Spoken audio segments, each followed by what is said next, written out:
Many people ask, what is the Apple I microcomputer? Well, the Apple I microcomputer is the very first computer that Steve Wozniak designed so he could have his own personal computer and a low-cost computer to sell to fellow hobbyists. He teamed up with Steve Jobs to sell this computer, and the end result was the Apple Computer Company as we know it today. Well, all 4 Apple I computers we have in our museum collection have some really nice documentation sent to me by the people I bought them from. But I want to discuss a little bit the documentation that Adam Schoolsky sent me with his Apple I computer. A very nice set of documentation.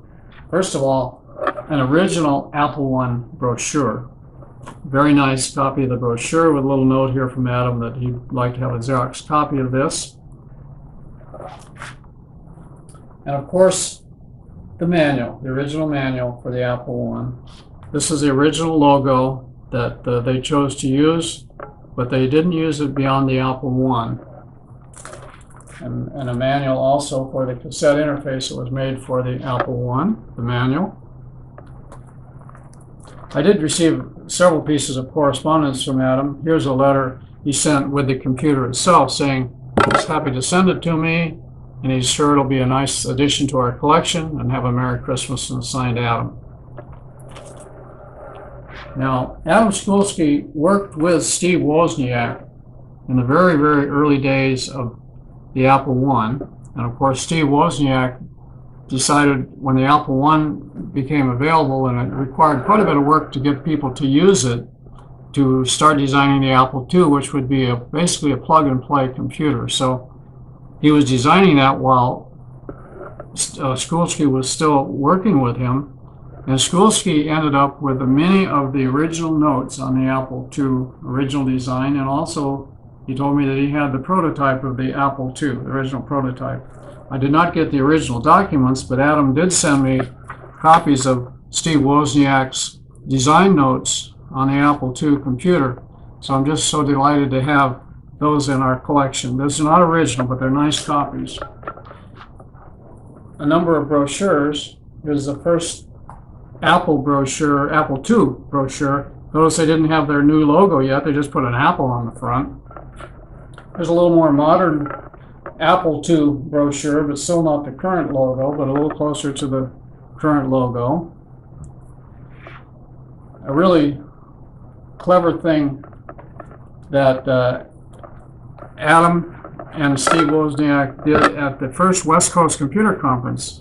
They wanted to do a spoof or pull a joke on Ed Roberts of the MITS Computer Company. So they wrote this brochure called From Altair to Zaltair, and secretly put it out at the meeting. It's a completely fake computer, but they wrote this wonderful brochure along with prices and comparisons of the Apple computers and other computers. And they kept it a secret. Nobody knew where this came from. There was about 3 fellows that did this.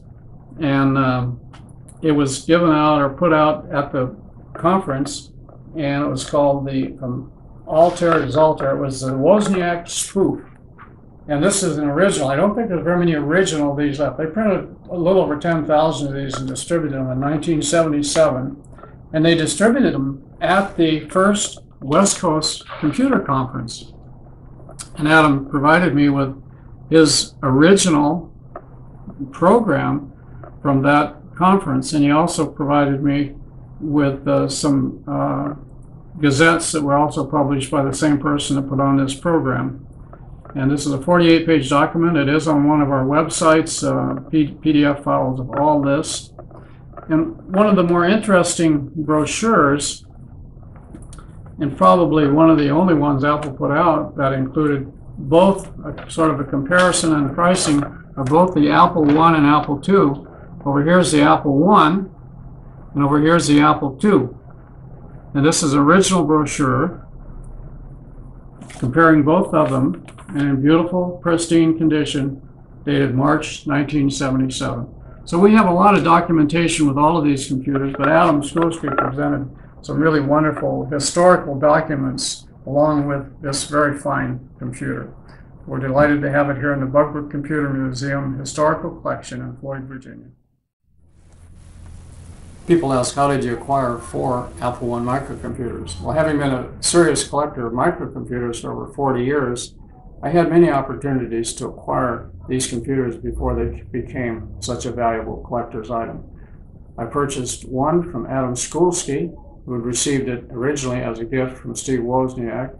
I purchased 2 of them from Forrest Dustin, who originally purchased them to use in a control application. And the 4th one I purchased from the original purchaser, who had placed it in a wooden box, making an operational Apple I microcomputer. People ask, how can we find out more information about your museum collection? Very easy. Just go to our website, bugbookcomputermuseum.com, and you'll find many ways to contact us here in Floyd, Virginia.